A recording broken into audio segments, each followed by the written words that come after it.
This is the Fat with a Fan podcast, a YouTube channel, and I'm your boy EC22. Y'all check it out.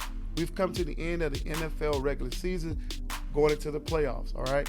The standings as they are right now, you got, in the AFC, you got the Tennessee Titans at number 1. You have the Kansas City Chiefs at number 2, Buffalo Bills at number 3, Cincinnati Bengals at number 4, followed by the Las Vegas Raiders at number 5. You got the New England Patriots at number 6, Pittsburgh Steelers at number 7.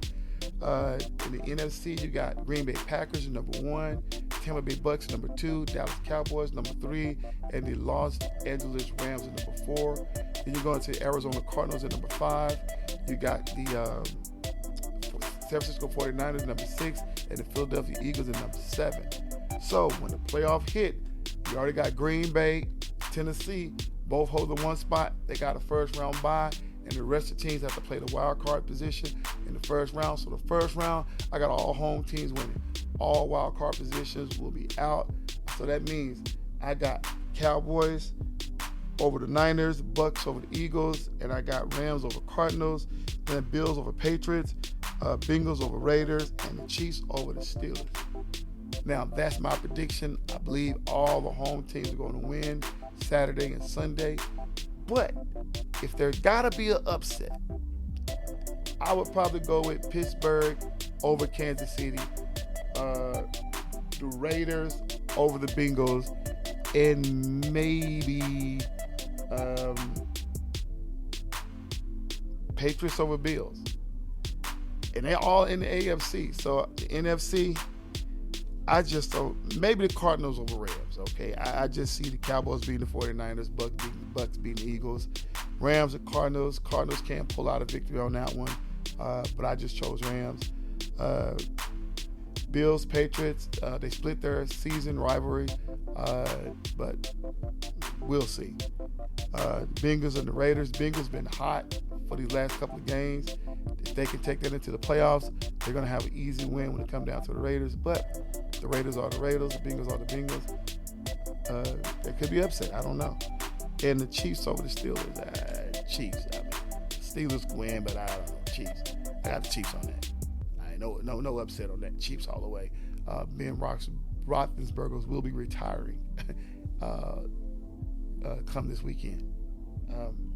But what I really want to talk about right now is these coaches so far. There have been 4 coaches who lost their jobs, and we're not talking about the John Gruden and the Urban Meyers. Okay, they gone. We don't want to talk about them. But 4 other coaches got fired either the same day of their last game or a couple of days afterwards. And 2 of them I agree with, 2 of them I don't. So the ones I agree with, starting out with Vic Fangio of the Denver Broncos. Okay, 19-30 record after 3 seasons. Yeah, get him out of there. All right? Yeah, I get it. Yeah, get him on out of there. Okay. Get him out of there. Mike Zimmer, Minnesota Vikings. He has a 72, 56 and 1 season record after 8 seasons. He has a winning record with Minnesota.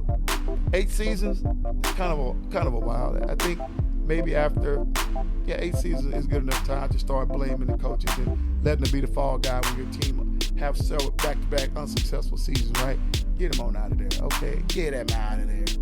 But Matt Nagy, Chicago Bears,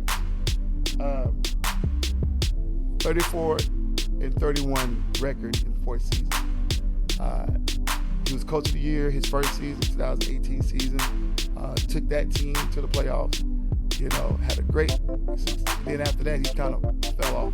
But they've been struggling at the quarterback, trying to figure out who is going to be their solid quarterback.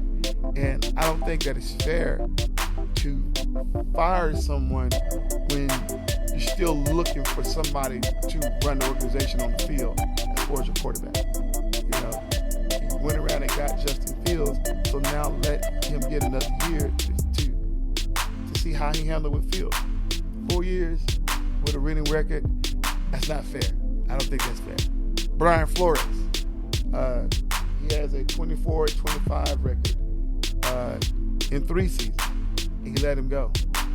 Losing season as a coach, but we already saw his first year, the type of team he had, right? That was a garbage team. And he had to build, get the right players coming into the organization. And his last 2 seasons have been winning seasons. Last year was 10-6. This year is 9-8. Both of them fell shy of the playoffs. And I guess that's the reason or the rationale for letting them go. And there's been rumors going around saying that some of the players may not like them. Some of the staff members may not like them. You know, maybe the front office people may not like them. Whatever the case may be. But I still just don't think that's fair. And I'm going to throw this little side note off of there. Black coaches tend to don't get another head coaching job immediately after they got fired. Now, it's not a common thing amongst any coach to go from one job to the next, get fired, and get to pick up a head coaching job somewhere else. It's not. It's rare, but it's not uncommon. But definitely you don't see that with African-American coaches going from getting fired from one job and then getting hired again, you know what I'm saying, for the following year. You just don't see that happen. But here's my thought, and you guys tell me what you think. I think head coaches should get a 5-year contract, 3-year guarantee. I think that's fair, right? Give them a 5-year contract, 3 years guarantee, and maybe they have those type of things in their contracts. I don't know. I just don't know the details of head coaching contracts. But I think 5 years should be guaranteed. It's after the 3rd year. During their 3rd year, they have a winning record. I think 1st year, 2nd year, 3rd year, regardless of what your first 2 seasons were, if your 3rd year you have a winning record, I think that should guarantee you the last 2 years, regardless of what they may come out to be, but guarantee you the next 2 years to be a head coach. Because a lot of these teams, a lot of these coaches that are fired are from bad teams. You know what I'm saying? But that's just my 2 cents, man. I just don't know why. You know, these teams are firing their coaches, you know, after so short a season, with the exception of Mike Zimmer, 8 seasons. But the rest of these guys haven't been there long, and they're already letting them be the fall guy. I just don't agree with that. That's just my opinion. So catch me next week on the podcast, YouTube channel. I'm your boy EC22. Thanks for watching, and I'm out. Yo, this your boy EC22, and thank you for tuning into the Fairweather Fan Podcast. Listen, if you like the content, please hit the like and subscribe button, man. Tell us how you're doing. Leave comments. But if you want to be a guest on this podcast, please DM me your information. We'll link up, and then we'll go from there. This your boy EC22, signing off. Peace out.